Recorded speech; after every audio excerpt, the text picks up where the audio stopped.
तो इस सूरत में हमें क्या करना चाहिए? क्या मतलब है क्या करना चाहिए? जो हो रहा है बस उसे होने दें। क्या मतलब क्या कह रही हो? यहाँ रहना है ना तुम्हें, तो उसके लिए कोई हल निकालो। सोचो जरा, ऐसे बिना काम के ये रहने नहीं देंगे। सबा,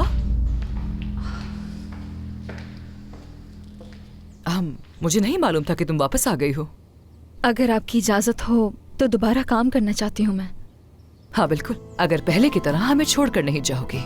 जी, दोबारा ऐसा नहीं होगा।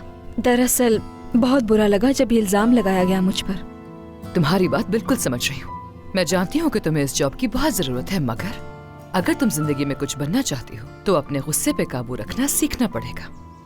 गुस्सा तो बनता था ना मेरा। हाँ बिल्कुल बनता था, लेकिन उसे कंट्रोल भी करना आना चाहिए। ओके?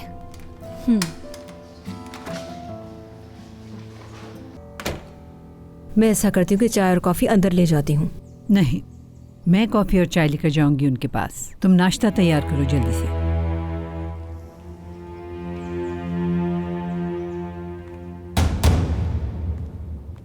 मरियम आपा, जब तक ये लोग नाश्ता तैयार कर रहे हैं तब तक मैं अपने कमरे में हूँ।